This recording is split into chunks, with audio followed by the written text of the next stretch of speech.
Hello everybody and welcome to the Conspit GR86 series here on the Tanso Racing Group. It's time for another round of this series, this time around at Summit Point. Of course, earlier on in the season we've had 4 rounds already at Daytona, Fruxton, the Algarve and Barber Motorsports Park. Although it's time for Summit Point. It's actually our penultimate round of the series. We'll be live same time, same place next week with the final round of this season at the Circuit Gilles Villeneuve at Montreal. So we look forward to that. But for now, myself, Ewan and James Parfitt with you for this round of the championship. Pleased to be back on the Tanso Racing Group here at James for the more GR86 racing. Now, I must admit, a couple of months ago, I did a series that raced around Summit Point quite a few times, and beforehand I thought, well, this circuit isn't very good, and you know, it's pretty hard to overtake, whatever.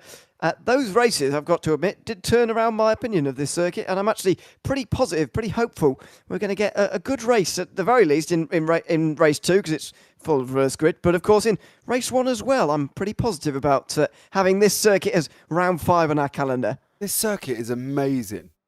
I love this circuit. It is a truly short track GR86 MX5 Formula V Formula Ford heaven of racing. This is awesome. No, you're going to have a good time, Mr. O'Leary. You will see worlds and wonders take place. People will be heroes and villains all in one evening. I'm convinced now, but if you'd have asked me 3 months ago, I would have not been particularly hopeful. So we'll see on that. 10 minutes of qualifying as always, of course, and the drivers are out on the circuit on their own. First out seems to be Sean Atkinson.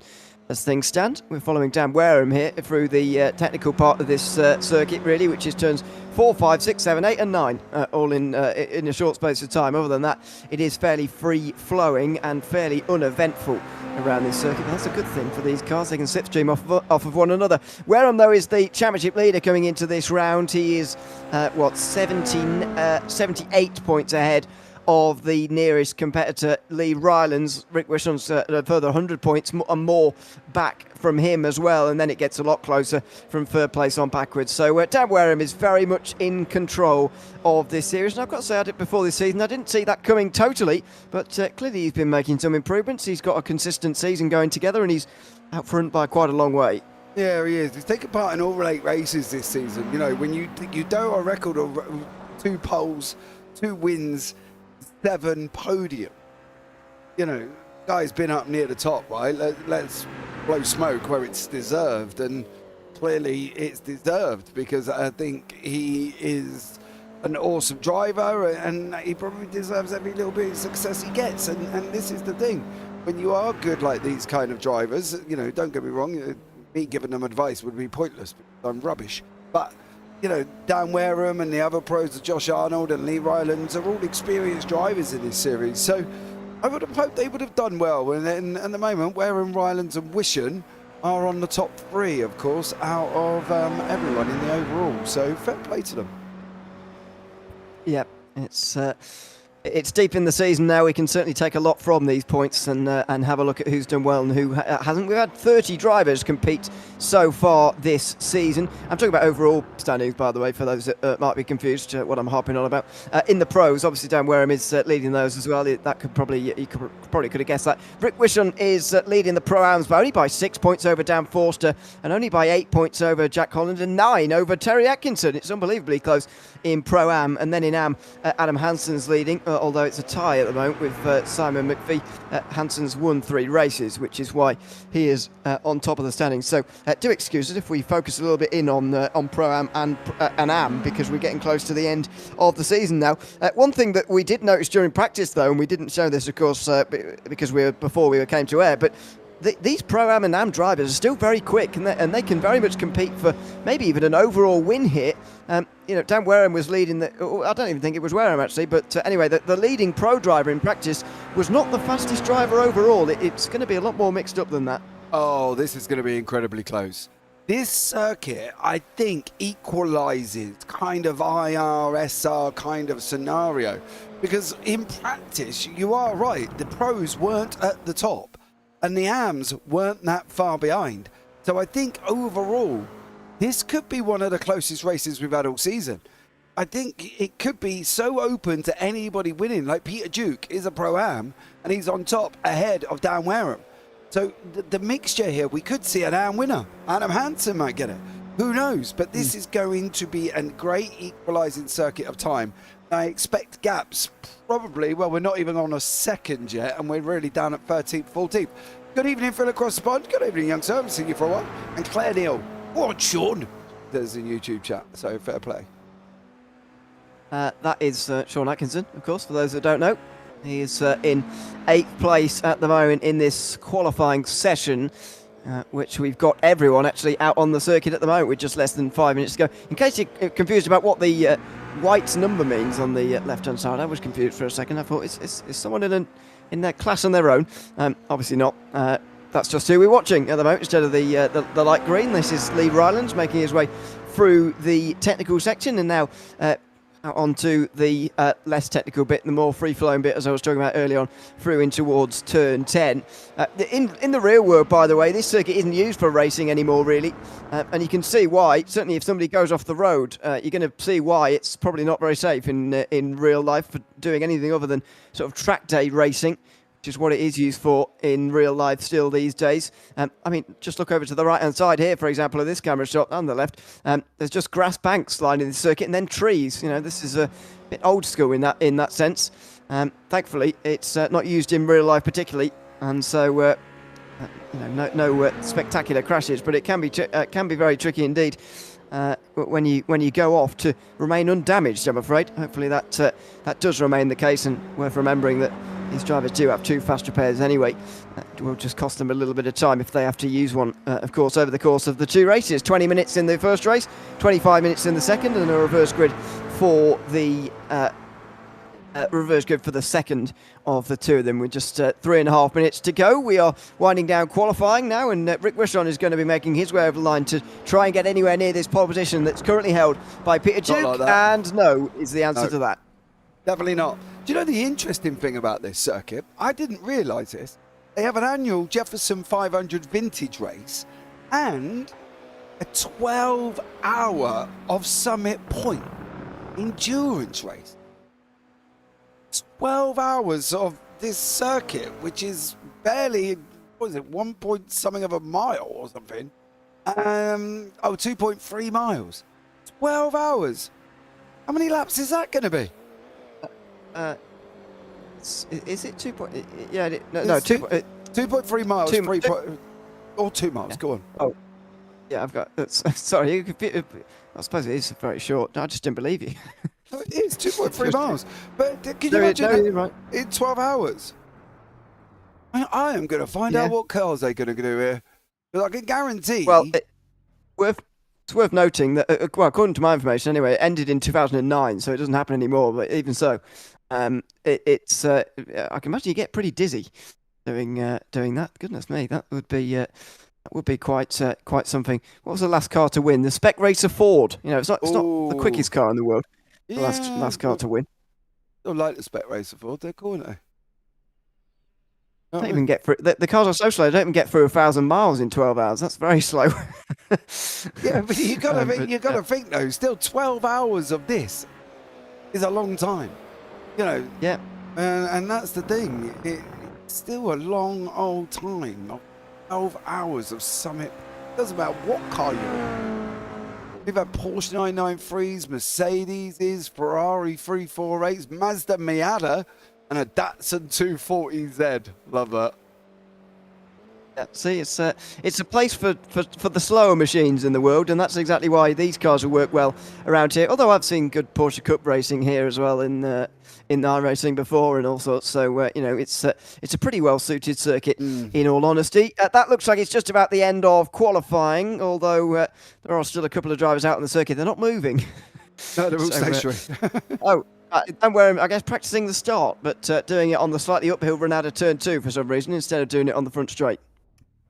I can't answer that statement, I'm afraid, with any other reply than, oh. Not sure. I don't really know what to say to that, Mr. O'Leary. Based on my experience of racing this car, I didn't think there was very much to starting one of these, but maybe that's where I'm going wrong. maybe there is a bit more to it than I think. That could be why you keep, crashing out or something. Who knows? And why? Probably we don't drive in them. No.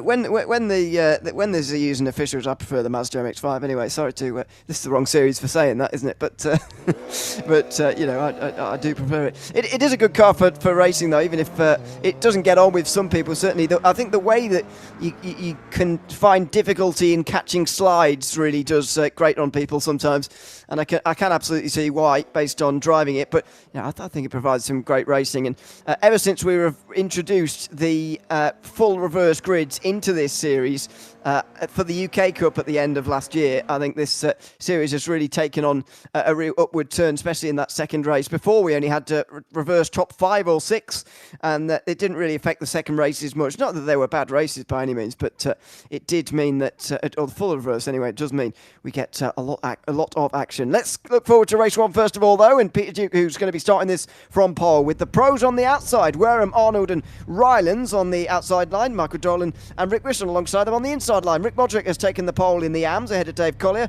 with Adam Hansen and Preston Halfway rounding out the top 10. Aidan Hatfield and Sean Atkinson are rounding out row 6, with Dean Cummings and Simon McPhee on row 7. Dan Forster and Michael Vester round out row 8, and those who finished within inside a second of pole, Clyde Comfort and John Johnson alongside with Terry Atkinson at the back there in 19th position as well. So that is your field. Everybody did qualify, I'm pleased to say, and everybody's going to race as well, with Terry Atkinson bringing up the rear down at the back. Only Preston Halfway waiting for him to get onto the grid here, ready for this race. Everybody's pretty eager to get going. Nobody utilising all of the, or not many utilising all of the allotted time.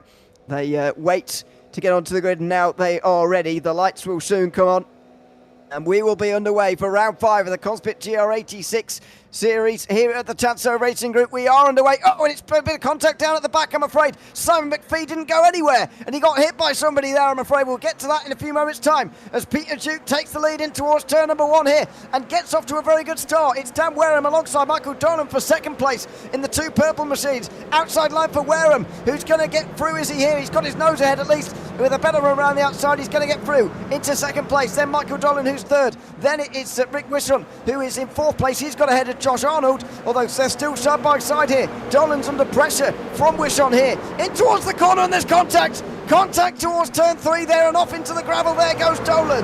Yeah, definitely going to happen. Turn 3's a flashpoint. Let's think about it as well. Too wide going uphill that goes left. It doesn't necessarily give them the amount of room. The thing is as well, this corner here is very, very difficult. This corner, and literally you're coming downhill, you've got speed, and then all of a sudden you've got to hit your brake. Very, very tough indeed. Peter Duke, Pro-Am out in front, leading away. Great job from him. Dan Wareham second. There's still action all the way through, and if you look back with Sean Atkinson, he has got Hathaway, Modric, Dolan, Hatfield, Foster, Cummins, Comfort, all behind him at the moment in that wonderful train. So action all the way through, and I've got a funny feeling this is going to be like this for the 2 races. Oh, off just up in front of them. There goes... yeah, that was Wishon, I thought it was. And now Arnold's going to be coming up to the back of him. There's a spin and a trip through the gravel in the background, I'm afraid. So, yeah, off the track for John Johnston, who has dropped to the very back of the field, unfortunately. They'll stay in the same positions up here, thankfully for Wishon, who gets away with that mistake. But I'm afraid John Johnston certainly did not. And Simon McPhee went nowhere off the start for some reason. He just got absolutely freight trained. As he has a look at the inside here, Arnold still not able to make the move into turn 3. No, very, very dangerous indeed. That natural runoff is just a natural runoff. That's where they're going to end up there, and that's how they will take that corner. There will be a lot of off-tracks out on that side of the circuit. Through the left-hander we go now. This is the difficult part, because you've got to brake. You're in between gear changes. You don't know whether to go second, third, first, second. It's a very difficult corner. Full flat through here now. You can run this pretty much full flat. You might get a little bit of a lift, take a little bit of curve on the inside to help with the rotation. Now you're on your way again, and this is the fast flowing section coming into this final corner. When you get it right, oh my god, it is heaven. When you get it wrong, you end up in the gravel. Take a little bit of curve, get that rotation onto the concrete. There you go, he's off again. And that's the thing, you are going to see that every single part of this race. Here and turn 3 solidly off all the time.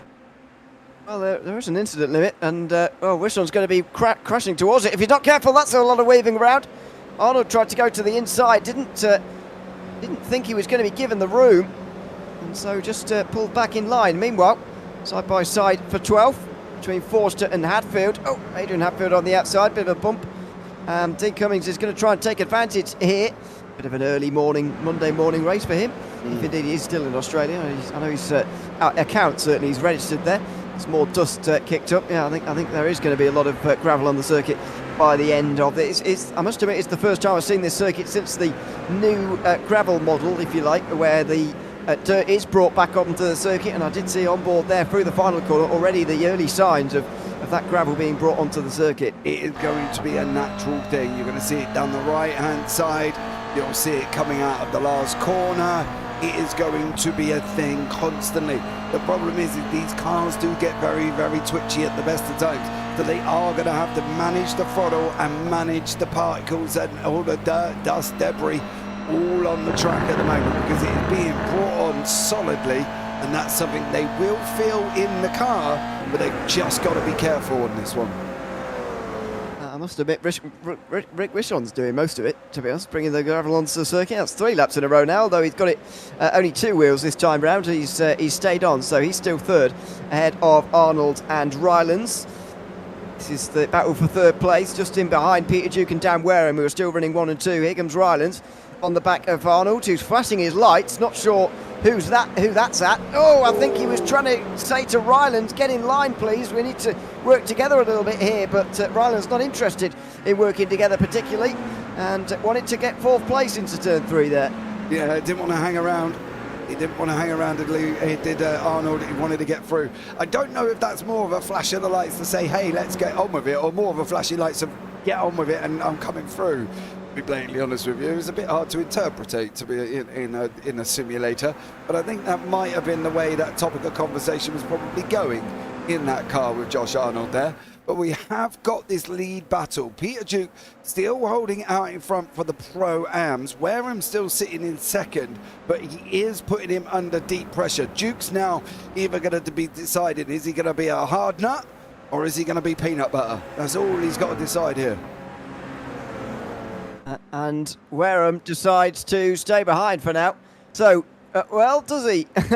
Maybe he's doubting himself there. I mean, you can see why he would just coast in behind there. You can certainly see the benefit to staying behind Duke, pushing him along, and hoping that they can get further away from the rest of the field. But also, you can see that he would want to maybe take the lead as well here with 14 minutes to go. It is worth noting that Dan Wareham overall... Oh dear, there's a lot of gravel again, and there's a lot of dust. Wishon still holds on to third place. Worth noting that Wareham has only won 2 races so far of the 8 in the overall. He's won 4 pro races, but much like now, he would only have his 3rd overall win, which is pretty low for someone who's the overall championship leader by such a distance. So you can be sure he definitely does want to go on and win this. Yeah, I'm pretty sure he does, but it's very, very difficult indeed, isn't it? And then when you've got so many other people in and around you that can take victories, and that's the thing. There's been a big spread of victories this season, all the way across through the field. You know, Tom Bland's had 2, Josh Arnold's had 1, Mikey Dolan's had 1 as well, Jack Holland, Rick Wishon's had 1, and Dan Wareham's had 2. So they've got all pretty much, the wins have been spread out across the field. Oh, hello. That's a lot of weaving around going on in the background as well here. A little bit of side-by-side for the lead. Not quite. Again, for Arnold. He has a look. Can't quite do it. Look at that in the background. Halfway versus Dolan. It's just ahead of it all. Is it those two? Yeah. No, it is Dolan and Forster.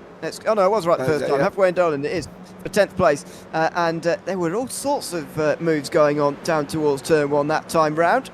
Halfway prevails in that one. Just in behind Collier and Modric, who are just in behind Sean Atkinson in the field. There's a bit more gravel. I think that's going to be a common theme, to be honest. I think so. As we know from these first few moments, a permanent dust cloud's going to be settling over there, over that turn 3. Oh dear! And meanwhile, Wishon and Arnold. Oh, it's smoke this time rather than dust, and it's because these two have had contact. Wishon and Arnold. Now, did Arnold go for a move down the inside? Was it an accident? He's sort of down the inside, but not very far alongside, and there is contact. Yeah, there is. And then we got Wishon going the wrong way on a circuit. Not ideal. You have to wait. But I love the fact the car's got reverse lights. don't know why a racing car would have reverse lights, but apparently this car has. And he's going to have to wait, and he's all the way down the back end. He is literally down in 16th at the moment behind John Johnson, Michael Vesta, in front of John Johnson, Michael Vesta and Simon Fee. Arnold's in pit lane. Duke and Wareham side by side round turn 1. And they're going side by side as well. If Duke can hold this and get a long run out of 1, oh, he does slot in behind. I thought he might have had to go up the inside. Here comes Peter Duke now. He's on the right. Wareham's on the left. He settles back in. And I got a funny feeling that could be a mistake, Mr. O'Leary, because I do wonder whether or not Wareham's going to bolt off down the road. Well, let's see. Yeah, it's going to be hard to break the slipstream round here. In these cars, there is a big emphasis on the slipstream, even despite the nature of the circuit. It's going to be interesting to see whether Dan Wareham can break that over the course of the next 11 minutes. Meanwhile, Hathaway and Dolan must have made contact or spun round separately. I'd be surprised if it was separately. They were running together, and now they are 13th and 14th instead of fighting for 10th. This is basically the same as what happened last lap, but I can only presume it went a bit more wrong. Dolan gets up on the inside curve, spins round, and Hathaway is clipped just as he tried to sneak by. Yeah, probably the lightest of touches, and unfortunately both of them do go round. But now we've got Wareham and Peter Duke. Duke's got to go back at him. He's got to show him that he's not scared here. He's got to get those old yellow wing mirrors out and push them out as far as he can, because he needs to now get back through. I do think Wareham might be the quicker of the two, and I'm also worried if Duke hadn't made that stick. Pull that all the way back. You've got to get it all the way back. All the way back. There you go. If he hadn't made it stick, I do wonder whether or not Wareham would have gone off down the road. But at the moment, they're holding in as they're coming into turn 3. And I think Wareham's going to have to try and go again. But Duke is doing a great job. He certainly is, and I think this is going to be a battle to the end, to be honest. They've already shown they can extend the margin over those behind because of incidents that have gone on. I can only presume it is going to be between these two, unless there is contact later on in the day. Rylands now is third ahead of Hansen. See those two nose to tail, but they're over 3 seconds behind at this stage. But further behind now, where did Wishon eventually land? 15th place, just in behind Hathaway now, so it's quite a long way down for him, and Arnold even further down in 17th place. So it's been a difficult race for some, but already I think because of those incidents we've got some candidates who might well go on to win race 2. Full reverse grid as well. If Wishon doesn't really push the situation and wants to stay out that back end, he'll be on row number 3 for the reverse, and he's clearly got pace, as had Josh Arnold. So in hindsight, 9 minutes to go. Do they stay there? Do they not? Pushing it, see what happens. Collier and Modric now running side by side, going into turn 1 at the same time. And Dave Collier on the right-hand side does lose that place to Rick Modric. So Modric does go through and puts his way up. But we've got Terry Atkinson. He's battling away with Cummings and Hadfield. Nice little battle there. Dolan's battling away with Clyde Comfort. Rick Wishon down here with Preston Hathaway. So does he go? Does he stay? What would you do? I think Wishon's just going to try and get as far up the field as possible. I mean, I think he's still got a good chance of winning the race, even if he does take the second race. That is, even if he does take a few more positions here overall. So yeah, I think he is going to try and move forward as much as he can. But with just over 8 minutes to go, I'm not sure that there is going to be miles for him to move up here. Hathaway's got 2.5 seconds up to the next battle, for example. It could be relatively tricky. We'll see though, as Duke now makes his way through the final corner, bouncing over the curb and into the gravel. Does that allow Wareham to get a better run or not here? Well, it's okay. He's in the slipstream, and it will go below 4/10 for the first time, but Wareham's certainly not close enough for a move. He's just going to have to replicate the move he made earlier on, if he can, and take the lead at the right time, I think, could be more important than anything. Yeah, and the right time could be the final lap down into turn 1. That officially could be the right time, because then Duke really hasn't got much time to come back at him. If he does it like he did last time and not get away, Duke's going to come at him straight away. So it is, you are right, it's imperative Wareham gets this right, but what in Wareham's head is getting it right? Because to be honest, I'd have a go on the final lap thinking I might be able to get him down into 1, but then if you can't, you're knackered. But if you get him on the lap before, the penultimate lap, is he going to come back at you? So it's like a roundabout of decisions that Wareham's got to make, and at the moment, who knows which way he's going to go. It's interesting. I think the last lap turn one could be a good idea as well, but it's easy for us to sit here and say that. It's a lot harder for him to go and do it, so we'll see about that. Adrian Hatfield was battling side by side with Dean Cummings a moment ago, but he's come off second best and he's lost out to Terry Atkinson as well. Through that fiddly section down. There is a name for that, by the way, that section from between turns 4 and 9 down at the bottom of the hill there, but I'll get that for you but by the end of the day. Meanwhile, Hansen versus Rylands. Look at Hansen here coming through. That'll be 6 places gained if he can take this for third place just in the background there. Rylands, meanwhile, is trying to hold him back from doing it. Now, who's going to pop out the other side of this in the right place? He's being pushed now, Hansen. By Sean Atkinson, who can't really make it 3 wide himself, so it's going to be Hansen on the outside line of Rylands. How much space is he going to get there? Oh, he just has to back out and Atkinson can't quite come through. He looked on the left, he's going to have to look on the right, and Rylands in the end hangs on to third. Yeah, he does. Got to go hard on the brakes, get that car stop, get that rotation going through. Does get the job done. Well done. Comes out the other side, round the carousel is one of the names you're looking for, and then up through the S's section, which is the next section here on the racetrack. So this being the S's, and then you got the run down to Paddock Bend, which is the final corner at this circuit. So great action from these 3. Can they get 3 wide, do you think? I don't know whether it's necessary. They probably could if they wanted to, but whether it's necessary or not, I'm not sure. Well, there are only 5 minutes to go, I suppose, and if they're getting desperate, then maybe. I think Atkinson's just going to see this, though, and hang back for the moment. Hansen wants to take this place from Rylands, and Rylands doesn't want to give it up, and Atkinson doesn't want to get involved, to be honest. I think he wants them to sort it out, whoever is going to be the third-place driver. Rylands goes in deep again. Oh. He's got that nice spin. Hansen spins. He's the AM leader, by the way. Needs to gather this up quickly. Here comes Modric straight through, and that's the change of lead in the AM class. Yeah, it is. That's put Sean Atkinson into 4th. He's now going to be sitting in there, waiting patiently to see what he's going to do over Rylands. Wareham is also still with Peter Duke. They're still in behind, round the carousel.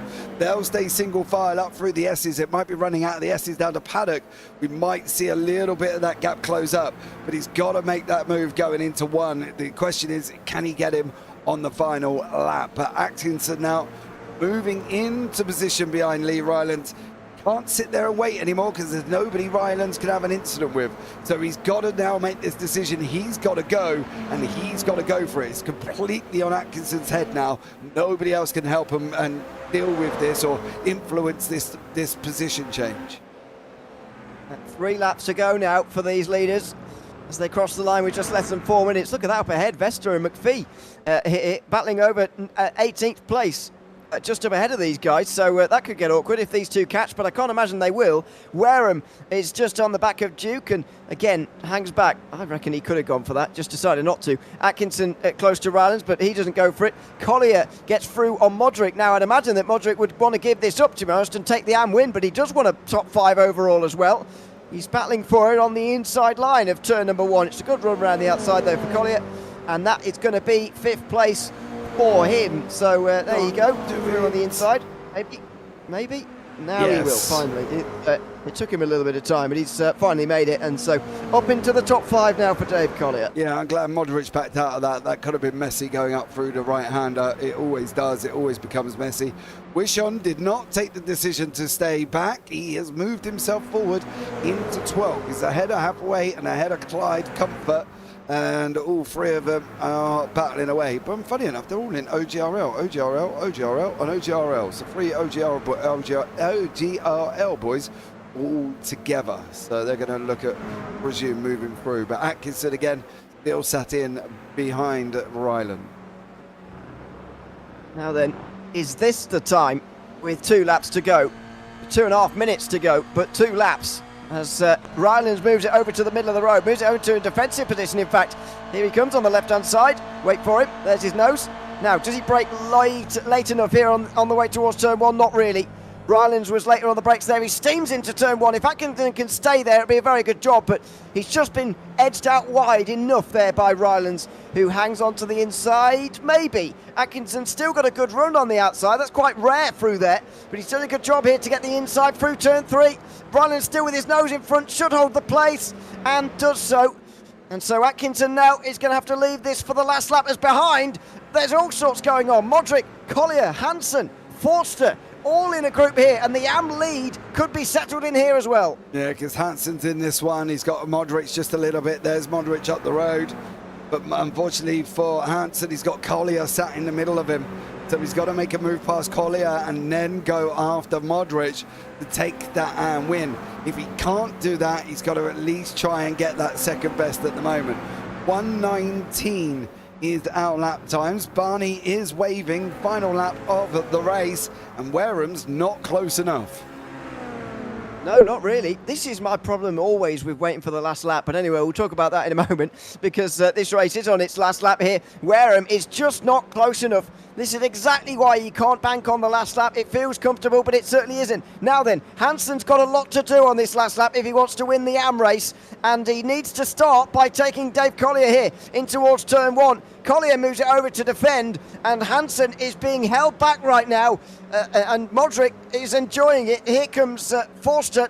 He's going to get alongside Hansen as well, who looks like his race win in the AM class is going to be slipping away here. Yeah, I think Modric is going to get this done. I've got a funny feeling, unless something major happens over the last lap. I think Duke's going to take the AM and the Pro-Am and overall. Wareham's going to take the Pro, and then I've got a funny feeling it will be Modric in the AM. So let's see how this one pans out. Last couple of corners for the leaders. Here they come. Wareham is gaining, but just not in the right areas. This is the problem with waiting till the end. We'll find out from him later, of course, about whether he was waiting or whether he was just not able to. But into the final couple of corners they come. Are they going to get the white flag or the checkered flag? The time's not ticking down very quickly. It will be checkered flag. And Peter Duke will sigh very loudly indeed, because he's beaten down Wareham to the line. Wareham weaving and flashing his lights over the line there in second place, but he does win in the pros at least, as Rick Modric comes over the line, leading the group for 5th place in the victory for him, just ahead of Hansen, who couldn't quite do anything late on there. Modric hangs on to a top 5, and he hangs on to the AM win as well. Yeah, I want to have a look back, if I can, really quickly before the session swaps over, at Atkinson's run to the line. They were very, very close indeed between Lee Rylands and Atkinson. I think it was like 0.06 here. So this is the final corner. This is the run out, and you're going to find out how much Atkinson's going to miss out by. Don't forget the finishing line is quite far down. You can see Rylands moved over. He starts getting alongside him. Ooh, little bit of a nose. That was it for... quite close. Yeah, it was, yeah. Then McPhee and Vesta coming over the final line now. Yeah, they nearly went a lap down, actually. That's why these guys are still going. More than half a minute off of the rest of the field. Simon McPhee will hang on to 18th, just about ahead of Vesta in that first race. And, of course, that means they'll be sharing the front row for race number 2 coming up in a few moments' time. 25 minutes in length, so we'll look forward to that in a few moments' time. But... yes, these are the race results from race number 1, with Peter Duke winning ahead of Dan Wareham, 10th and a half at the line. In the end, Lee Rylands held off Sean Atkinson, as we just saw, and then Rick Modric takes the win in AM in 5th place, ahead of Dave Collier, Adam Hansen and Dan Forster in that group. Dean Cummings and Aidan Hadfield right at the top 10, with Michael Dolan 11th, ahead of Rick Wishon, who will have a great chance of winning the second race. Preston Halfway is 13th, with Clyde Comfort, Terry Atkinson, then Josh Arnold as well, who will be up there in the second race. John Johnson, Simon McPhee and Michael Vester round out the 19-car field, and those are the kind of drivers who will be up towards the front in race number 2. But again, I'll talk about it now that we're in warm-up.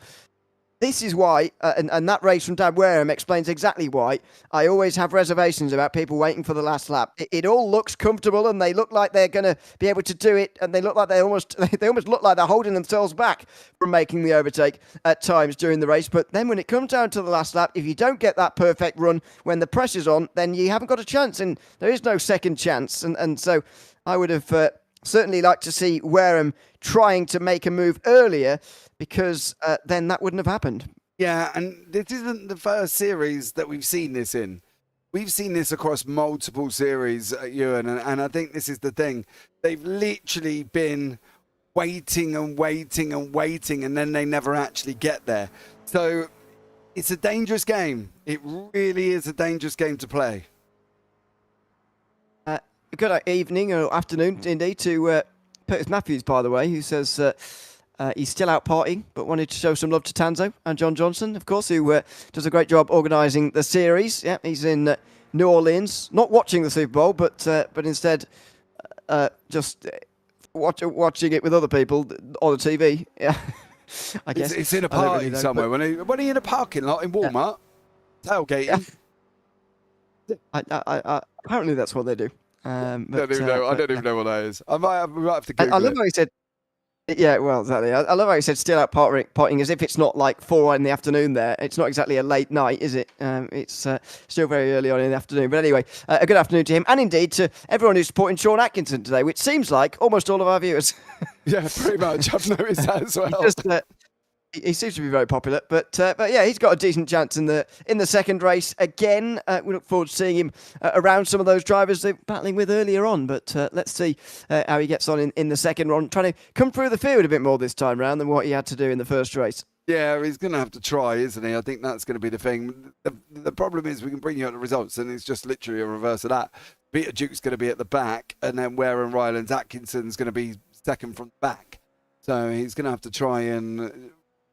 I think he's got to try and come through, but the thing is, he needs to be safe. And tailgating in the USA is a social gathering that takes place around the open tailgate of a vehicle, usually before or after a public event, apparently.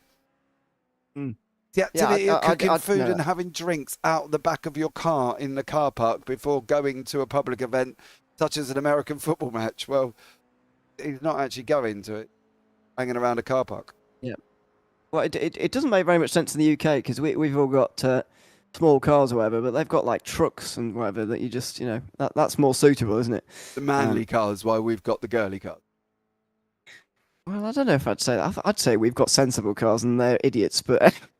Oi, I want a truck, dude. Sorry. You can't say, oh my God. I apologise. There are plenty of other people from other countries that are sure are just the same. Sorry. That was my not broadcast person coming out there. That was your kayfabe, wasn't it? That was your speaking before you thinking, Mr. O'Leary. I do apologise for everybody at home. I can't, unfortunately, just laugh. Things. It goes fire aim ready. Yeah, it goes and offends half our viewers. Never mind. Anyway, yeah, we're just in the last seconds of war now, and in a few moments' time, we'll have the full reverse grid underway. One thing I was actually impressed with in race one, actually, was with the clean turn one, because it is a big stop down there. Very long run down towards turn one, by the way, considering it's a standing start. And I just wonder whether we're going to see the same again. Hopefully we do get a nice calm start, because there's nothing more exciting really than watching people actually have to come through the field making overtakes rather than getting all of them handed to them after others have made mistakes. Yeah, I think they've all got to go for it. Just go for it. This circuit will lend yourself to go for it. So please, just go for it. All of you. Leader, the whole thing. Have a right old rumble. That's what we want to see. Well, hopefully not into each other. But yes. You know what I mean. Yes, of course. Yeah. It's going to be good as the checker flag now waves on the session.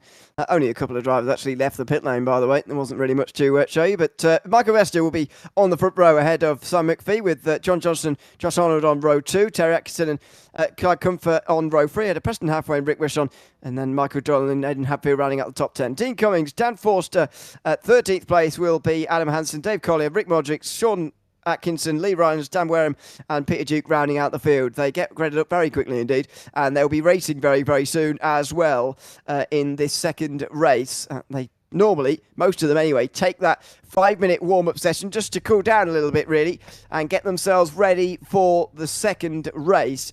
As I mentioned, only 3 drivers actually headed out onto the circuit for the in the meantime. Rick Wishon's the only one who was making us wait for the moment in terms of getting onto the grid, starting right in the danger zone. But I think he's got a good chance at winning this race, alongside guys like Arnold, who's starting in 4th place as a pro driver. Let's see what happens, though, as we get the lights on for race number 2. 25 minutes this time round in round 5 of the Conspit GR86 series, and we are now underway. Vesta versus McPhee on the front row is a fairly even start as they all try and fan out and try and make position further down. Lee Ryland's already getting along to the side there on the very inside line, right at the very back of the field, but it is a good start from Vesta, who's got clearing towards turn number 1. In fact, the front 2 are going to be single file. It's Arnold on the outside. He's one of the favourites for this race, and he's already taken charge around the outside through turn 1 into 3rd position already. Yeah, he's moved up. Wishon's also moved up 3 places.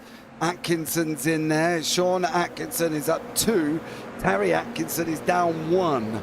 So lots of movement in and around the field here. Everybody. Oh, Hefferway is off. Hold! Oh, tree! Big crash! Oh. Hanson and Atkinson have made contact here on the way down towards the tree, and Atkinson's actually been forcibly towed there by the sim. I'm pretty sure Atkinson will have been forcibly towed because he went so far off the circuit. There's Halfway, who went off into the gravel after a half spin, and as they all tried to avoid it, into the side of Atkinson, who goes into the trees and has to tow back to pit lane forcibly. Yeah, I don't think that was by choice, unfortunately. And wasn't choice for Sean Atkinson. He's back in pit lane. Comfort is running side by side at the moment. He's in OJRL with Terry Atkinson tucked in behind him, but Sean Atkinson in pit lane, sim dictated. That had nothing to do with anybody else on the racetrack. Unfortunately, we cannot. That's not anything we can control. This is the only problem with the circuit. Boundaries, straight back to pit lane. Yeah, exactly. That's what I was talking about earlier on, and well, I was hoping we wouldn't get an example, but unfortunately Sean Atkinson has done exactly that. This is the big battle for 6th place, effectively, with a lot of the leaders from the first race trying to fight their way through. Clyde Comfort's at the front of the group, Terry Atkinson in next, and then it's the side-by-side. Dolan and Forster, first of all. Ryland's just got ahead of Wareham there in the 2nd place pro battle. There's some more contact through turn 3. Have we seen drivers go through there without contact? I'm not sure tonight so far, as Michael Dolan this time goes to the gravel. Yeah, he's another one. Unfortunately, you go too wide in a very difficult area, it's going to work like that. This is the thing. Rylands is side by side with Foster. Wareham's nearly having a go with Duke. Right, he's now trying to come through. It's like a mad rush from the guys at the back to get to the front. Yes, we've only got 25 minutes. Yes, it isn't massively long, but you are on quite a short track. You should be able to catch up and maybe make your way through. But Arnold now out in front. Michael Vesta sitting in 2nd. McPhee in 3rd. Wishon coming through in 4th. Comfort alongside Johnston into the final corner here. That's not going to work with both of them. Hasn't. Oh my word, that was close. Comfort got into the back of Johnston there, and they both had to lift off to avoid catastrophe. And here comes Terry Atkinson. He's going to get them both, and my goodness, that's an angry pack of cars coming down in towards turn 1, just in the background there. Here they come. Ryland's looking on the outside now of Wareham, who's back ahead of him, by the way. Forced to defend from Wareham, half defending anyway, and half attacking Clyde Comfort. Not quite going to work. Wareham uses the outside. Oh, he's spun round. He's spun round Forster there, as on the inside there. Comfort spun himself round on the power. Oh, Dan Forster's been spun round by Dan Wareham. Yeah, this is the incident here with Comfort. Was this just... Oh, no, there was a... that wasn't, no. Unfortunately for Foster, who's just gone pirouetting under the tree. The Dan Foster there. Unfortunately, he's gone under the tree. Dean Cummings has also been off and back on again. Michael McPhee, the good thing is for these AMs, while they're all doing that and knocking each other out, Vesta and McPhee are currently 2nd and 3rd and can sit there. Wishon's now, it's all about how Wishon is going to approach this. Is he going to go and bundle his way through, or is he going to go and take this all through cleanly? Yeah, let's see. He's going to need to do it quickly. That's one thing I do know, because Arnold is in the lead right now, and I can't see the others staying around for long. He knows it as well. He's weaving around at the moment to try and break the slipstream here from Vesta, who's chasing in 2nd place. Now then, will Wishon go for this move in towards turn 1? It certainly looks like it. Onside McPhee should be late. If he's later on the brakes, he'll be fine. And McPhee sort of lets him have that one. Further behind, Johnston versus Duke. Peter Duke's having a race. Down the inside, he goes in towards turn one, and look at that aggression from Rick Modric. That was very much a slap in the face. He said, I'm coming through here, whether you like it or not, and he certainly has come through. John Johnston's now going to be overtaken by Wareham and Rylands as well as a result. Can we get through side by side through turn 3? No, we don't have to quite. Rylands gets through. Yeah, I think Johnston backs off. The problem with Johnston backs off, he put himself in contact with Hansen. Hansen's going to try and run him around the outside. They're almost going to try. Oh, I thought we were going 3 wide. I really did. Johnson leaves that door wide open. He is chancing a car coming in behind him. Hadfield's gone almost gone round. Oh no. There was contact. Cummins there just went straight into the back and we went off as well. What's seems a very strange place to just be stationary here for Hadfield, but this is what happened. Oh, that was not nice. Is that Forster trying to come back through the field?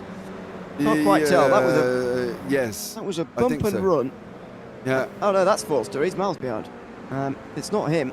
Somebody else. Sorry to Dan Forster. I've been accusing him of things he hasn't done. That's my fault. Side by side, meanwhile, all over the place. This is Atkinson versus Duke. Peter Duke's having a fantastic second race here. This is brilliant from him. 14 places gained after winning race 1. He couldn't possibly do the double, could he? Down the inside, and he's going to get through here. Wareham's trying to follow him as he gets through on Rick Modric, but he can't do it, and they just can't get through as quickly as Peter Duke can do it. No, Duke's just slicing through the field like a hot knife through butter at the moment. He's moved his way up 14 places. He's got McPhee. This is the thing, McPhee's 4.5 seconds up the road. Now, how fast has McPhee got to go? Well, I'd probably suggest like a bat out of hell. Get it turned, follow what Wishon's doing, you try and do the same. Because Wishon is obviously quick, so for McPhee, he doesn't really want to get dragged into this, but he's still got 18 minutes, and at the moment, McPhee's time 1:20.7, Peter Duke 1:19.78. So within 4 laps, they're going to be on to the back of McPhee. So McPhee really needs to kind of get on his bike a little bit. Look at this. This is the group to be involved in at the moment. Atkinson's going to be the head of it very soon because Duke is getting away from these guys. Oh, well, he's off in the gravel now, and he'll be losing time on the straight. But even despite the adjustments made to the RS and gravel and grass model, it doesn't still cost you loads of time running around there, even if you do want to avoid it. It's 3 wide, by the way, in the background. It is impossible to know where to look, but the battle for 10th place is very lively. Are they all going to get through here? No, they're not. You could see that coming. Michael Dolan wanted the outside line. There was somebody on his outside, unfortunately, and it was John Johnston who wasn't going to budge, and nor did he have to. Dolan spins himself on the front of John Johnston. Yeah, we've got these guys battling it out side by side. Wishon and Vesta. Wishon, is he going to get that stopped? Oh, blimey, he is. But yeah, he's managed to get that stopped. So Vesta and McPhee can now carry on battling. Modric, Rylands, Wareham and Atkinson can go at each other. Further back, we've got Collier, Johnston, Hansen, Hathaway. And then behind that, we've got the people who have an incident. However, we do go for Clyde Comfort, who's got Dan Foster and Michael Dolan in and around him. So 4 battles, 5 battles, I think, taking shape at the moment. Yep, absolutely. Well, 4 groups, nearly. Yeah, there are 4 groups of 3 or more. Goodness me. This is exactly what we hoped for from the reverse grid race. Oh, not like that. Dust clouds, though, are quite extraordinary. McPhee, meanwhile, gets past Vesta. These two starting on the front row together, by the way, and the fact they're still 3rd and 4th is a great showing from them. Are they going to maybe sabotage each other here, though? Let's hope not. McPhee down the inside. Vesta is going to struggle out there, but then again, Sean Atkinson managed to make this outside line work in race 1, and it seems that Vesta's doing it as well. Oh dear! He tried to tuck into line, and he wasn't actually clear yet. He very nearly spun McPhee there, but they've sorted it out. Yeah, he did, but they managed to go. The problem is they're going to fight, and Duke's not far behind, and they don't really want to be fighting because Duke's going to come in, just follow each other to try and keep this gap. Look at Duke, he's coming like an absolute meatloaf bat of hell at the moment, and he is trying to get on contact with him, and within 2 laps, I reckon 2 laps he'll be with him, if that. Let's see here. It's going to be interesting to see how far he can get. The problem he's going to have, as always, with those trying to come through right from the very back is the timer. 25 minutes seems like a relatively long time in these cars, but actually when you start racing it's not.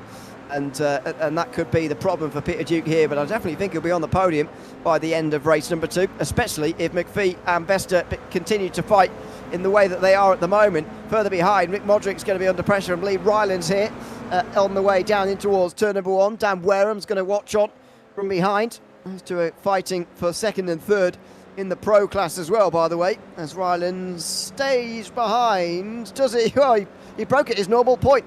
Very nearly went into the back of Modric there, as it's side by side here as well. Johnston being passed by Hathaway, but he made a good account of himself there on the outside line. He does hang on to 12. Yeah, they passed each other twice going down that straight, and Johnson got halfway towards the end of it. So Johnson sitting in 12th place at the moment, battling in and around. He's got to try and see whether or not he can get Adam Henson for the 4th AM spot, or I don't think he's going to be able to get much further than that, so he might just have to try and get onto the back of Hanson. He quite got the pace.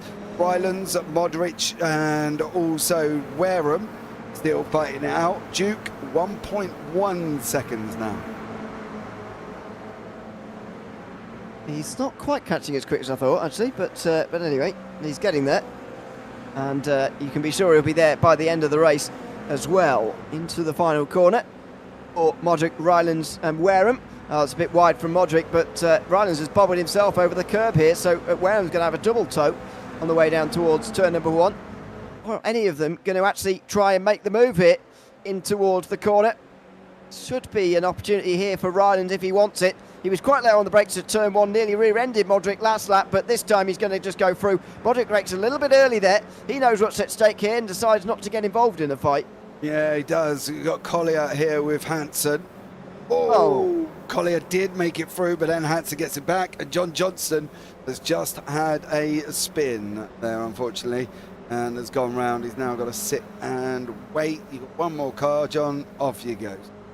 Oh, there we go. But yeah, it's still kicking off. I'm wondering, Modric didn't really fight that with Rylands, and I know they're different classes, but it's good when they start getting their elbows out, right? Yeah, I think so. It's a good thing for to see, but some of these drivers, I guess, deciding that it's just not worth it at this stage in the race, to be honest, to actually get your elbows out, and so he's just decided that letting those two go is a good idea. I don't disagree with him, really. Those two of the quickest drivers in the field here, Rylands and Wareham. Modric doesn't quite have that speed in this car, and so he's just let them through, and I can't really blame him for that. Duke, meanwhile, is on alongside Vesta, and surely his run through to the podium is nearly complete now. Yeah, nearly done. Did say within 2 laps, and it was 2 laps. The Vesta now down in 4th. What's McPhee going to do? Do you think, I know it's not Am and Pro and Pro-Am, but do you wish sometimes that the Ams would get their elbows out, drive that defensive nature, you know, take insides, keep the line tight, just to try and see how, test their skills, I suppose, in defensive driving? Not always, because I feel like they're only delaying the inevitable anyway. So they, as far as an overall race result goes, it might not be the smartest thing to do. I mean, sometimes you certainly get occasions where somebody's a bit too nice to somebody else, and you wonder whether, if the classifications weren't there, whether they would have done that. But yeah, I think most of the time, especially with more than 10 minutes to go like this, there's nothing wrong with letting drivers who are certainly faster than you go by. I'm sure we'll see a bit of a battle back later on from some of these AMs when it gets late on, and they are at a defendable distance, I'd call it. The point at which you can probably realistically hope to defend from somebody and hold on for the remainder of the race. I don't think we're quite at that stage, though. And certainly when you've got Peter Duke right behind you, he's coming down the inside here. McPhee breaks a metre or so early, and he actually gets rear-ended by Vesta, and he's off! Oh, Vesta's got into the back of him there, and he's off. That is a real shame for McPhee. That was actually the battle for the AM lead. He just broke a metre early just to let Duke have that position, and Vesta, I'm afraid, was late on the brakes.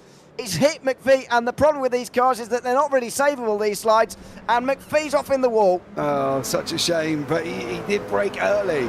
So McPhee clearly wasn't expecting him to be there, and that's the problem. And Vesta, sorry, wasn't expecting him to be there, and unfortunately sent him off. So for Simon McPhee, a little bit harsh, but you kind of did break a little bit earlier than what Michael Vesta expected.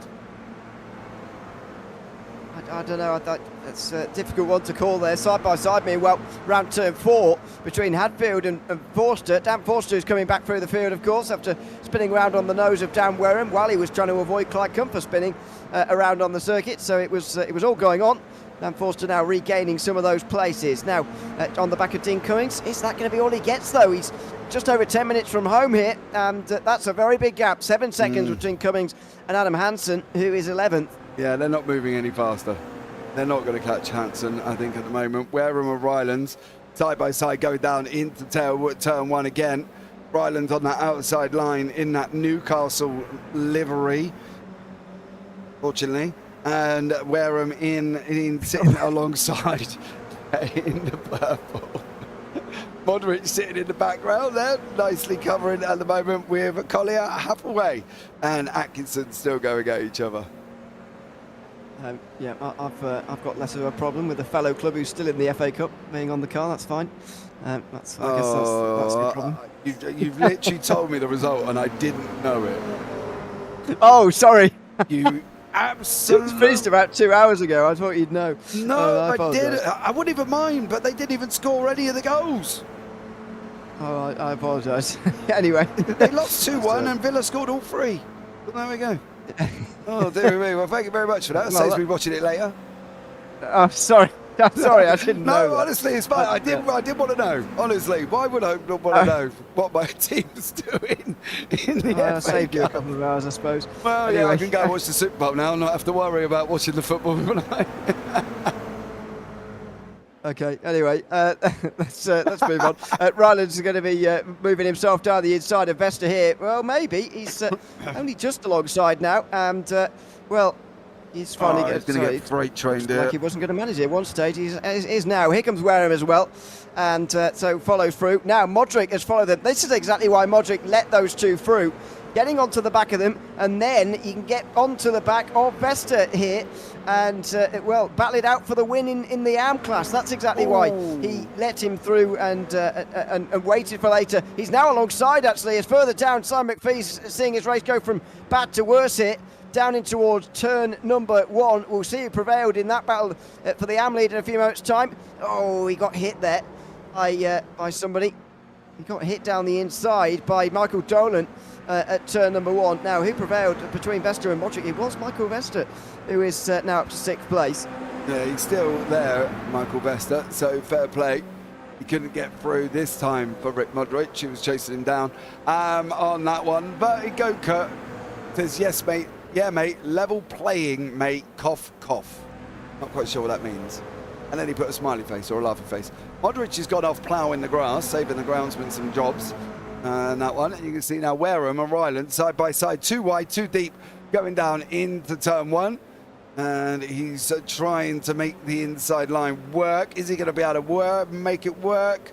Oh, no, but Vesta and Modric did have a little bit of a ding-dong further back.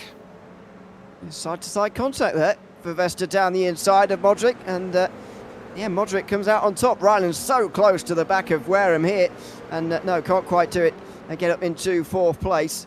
So he's still trying, but at the moment they're costing each other a little bit here. I think maybe they've decided that a podium's not possible. They might as well fight for this. 2nd and 3rd in the pro class. Wareham, of course, the runaway championship leader in the pro class. So it's not really a battle for any championship, but it is a battle for pride here, and Rylands is still trying to work this way through.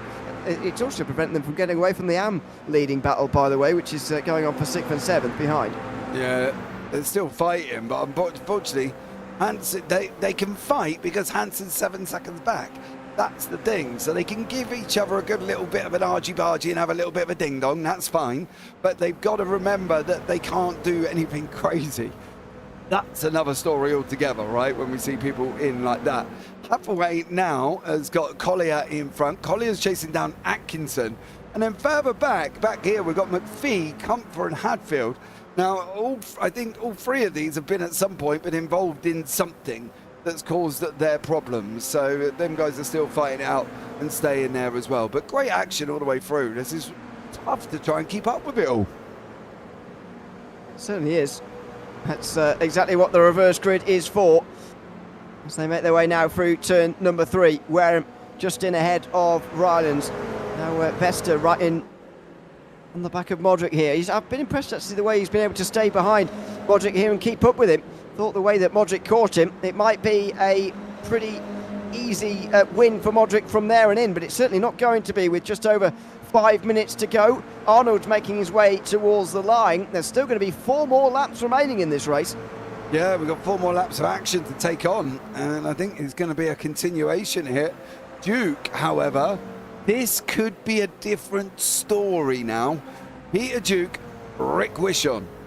This could be fireworks, and if both of them end up in the gravel at the end of turn 1, I would not be surprised, because Wishon's going to defend like crazy.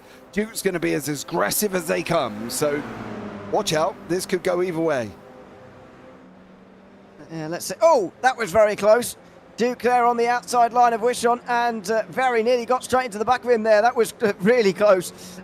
Now, second place is probably all that Duke can hope for here, so he can take his time over the course of the next 5 minutes to make this move. But there is, as I say, only 4 laps, including the one they've just started, to go in this race now. It's 25 minutes second race that is flown by at the end here because of the reverse grid and all of the action that has gone on as a result. There goes Duke. That's a risky one. Down the inside of turn 5, but he's pulled it up and he's made it work. Bit of contact, but he's made it happen. That was very nicely done. Yeah, he didn't quite pull it up enough. He had to drift out, which left Wishon on that outside line with nowhere to go. So Wishon had to go somewhere, and unfortunately for Duke, he just washed out. He come in the corner, he made it in a little bit hot and had to come over. The question will be, is Wishon going to come back there? That's going to be the thing. So we'll find out. Keep an eye on that battle. At the moment, it's gone out to half a second very, very quickly indeed. Michael Vesta, Rick Modric, Alan Hansen, Lee Rylands still in this pack here. We've got Terry Atkinson going with Hansen, half a way behind that. And then we got Hadfield, Comfort and McPhee battle. Well, that's a very good run for Terry Atkinson.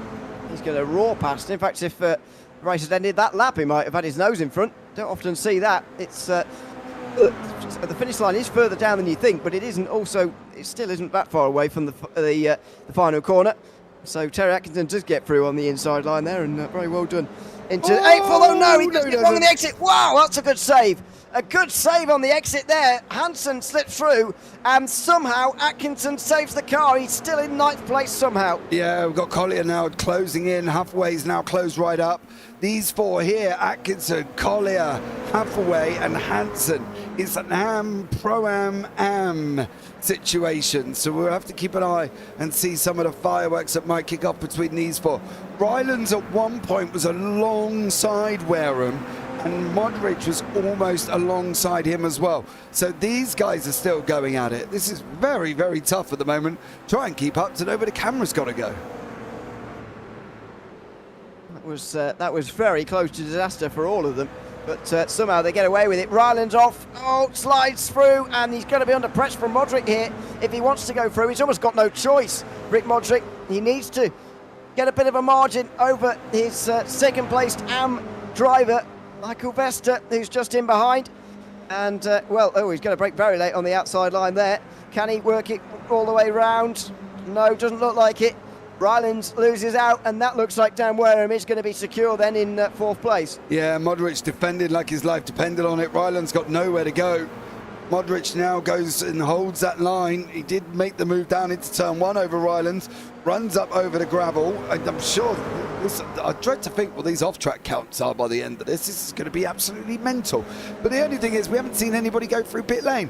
One of the things we are seeing, though, is these 3.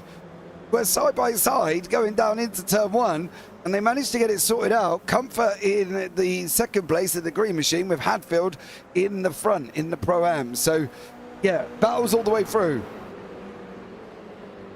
And it is final lap time for Arnold at the very front of the race, by the way. He's led for some time now, Josh Arnold. And he's just one lap away from taking the win. White flag is waving, as you can see. Now then, Rylands will want that place back, that top 5 back from Modric down in towards turn number 1 here.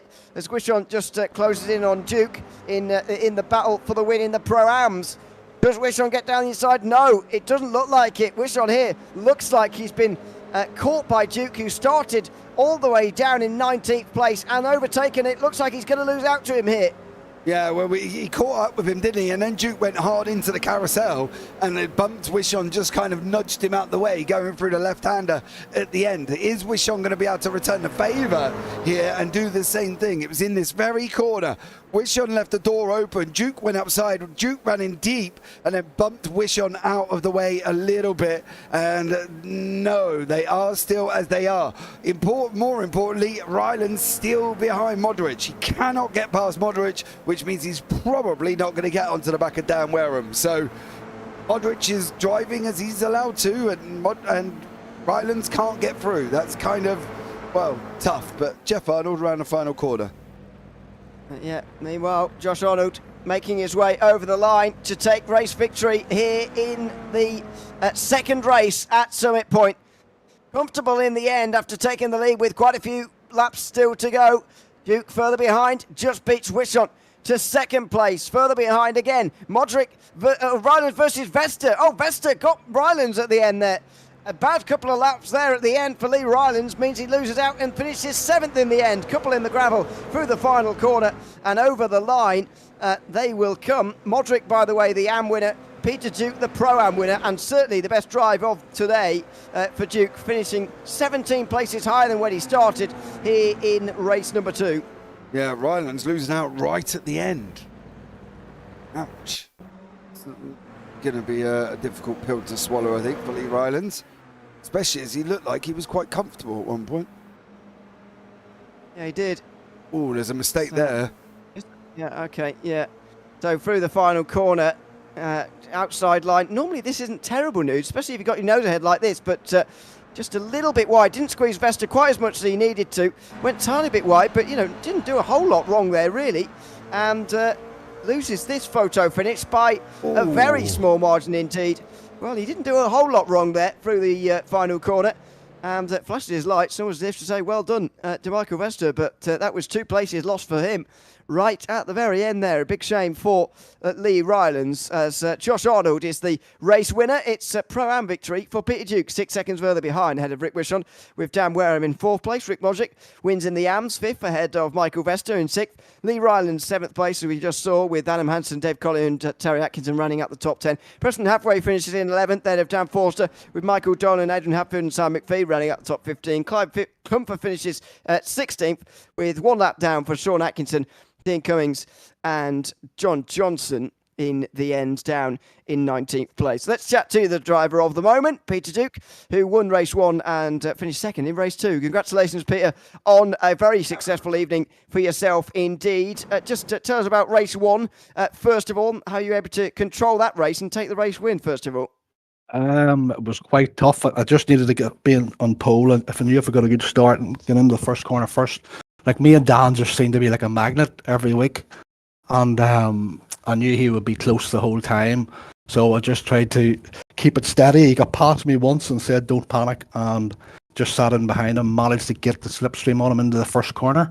So the first race was super clean, good hard racing between me and Dan now, so hats off to Dan. Absolutely, it was good to run for you to get through the field so well in race number 2. Just tell us a little bit about how you think you were able to manage that, because the amount of positions you gained compared to everybody else. I mean, Dan Wareham 14, 3 less than you, but 17 places gained. How do you think you were able to manage that? I think last week me and Dan coming from the back slowed each other down.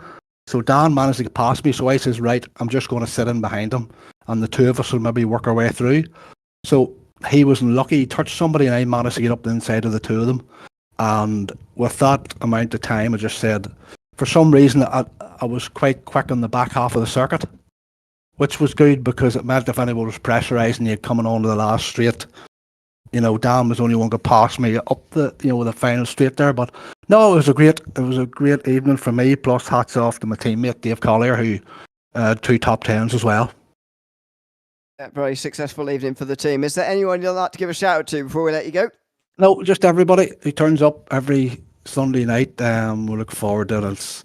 It's good fun now, and thanks to you guys again for doing the interviews, doing the broadcasting. It adds an extra element to it, and everybody really enjoys it. Thanks very much, Peter. Congratulations on a very successful evening for you and the team, and we'll see you next week. Good man. See you next week.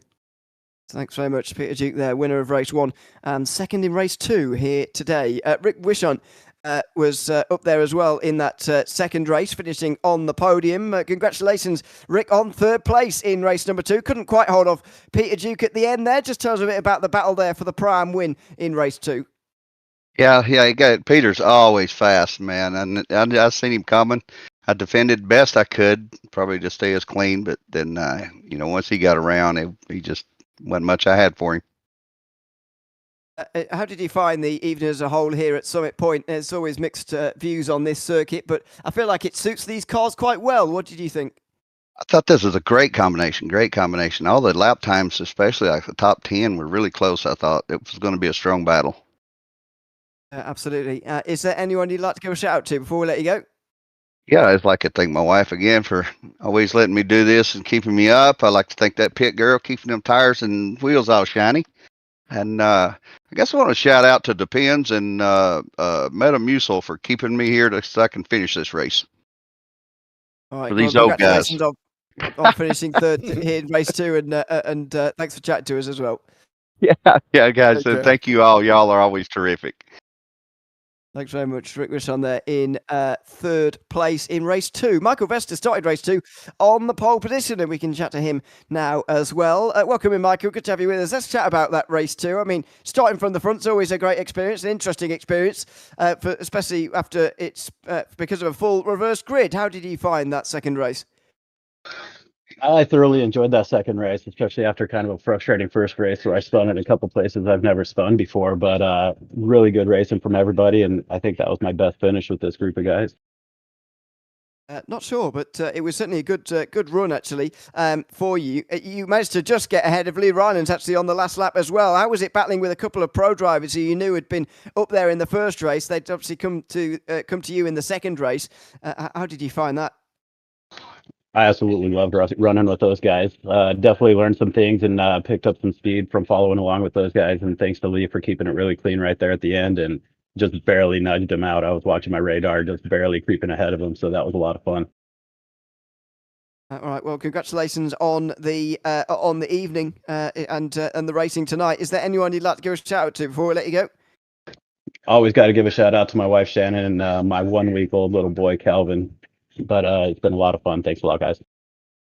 Oh, congratulations indeed. And indeed on the evening of racing tonight. Thanks for chatting to us, and hopefully we'll see you next week. Thanks a lot. Thanks very much, Michael Vester there in 6th place in race 2 here tonight. Well, that's just about it for the Conspit GR86 series this time round. As I was just saying to Rick, a very good combination indeed to go racing for round 5 of our championship. Yeah, I love this one. I absolutely loved this one. I thought it was absolutely amazing. Now, next week, however, we do end up going off to a completely different circuit. Don't we, Mr. O'Leary? Yeah, one that you like a bit less, but that's besides the point. It is Montreal, Circuit Gilles Villeneuve, and so a much bigger circuit actually compared to this one. I don't like very it. Interesting to see how it goes around the streets of Montreal in just 7 days' time. Make sure you join us for that one, and indeed tomorrow, where we'll be back with the GT3 series as well. Talking about the GT3, actually, sorry, cutting over you. I do apologise. Talking about the GT3 series sign-ups are open. So if you want to get yourselves involved for next season, yes, go and choose the, hit the link or copy the link at the bottom of the poster on your screen. You can see they're heading off to the Red Bull Ring, Watkins Glen, Algarve, Mugello, Road America, and a Le Mans 24-hour, where they're doing a 90-minute race, weather variable. Now, every single one after that, every single other race is 15 minutes and 45 minutes. So you can get yourselves involved in that. Entry fee, £10. So there you go. Get yourselves involved if you want to. Yeah, the start is Monday, the 3rd of March. So you've got a bit of time for that one. And yes, we will be look forward to that season as well, season 6 of the GT3 League. But yeah, the next round of the season 5 is indeed tomorrow. So make sure you join us for that. Subscribe to the JP YouTube channel if you haven't already, and catch all the other racing that goes on throughout the week. Of course, there is plenty of it to enjoy. I've been Ewan O'Leary alongside James Parfitt this round of the Conspit GR86 series by the Tanso Racing Group. We'll be back in 7 days' time for the finale at Montreal. For now, though, from Summit Point, it's goodbye.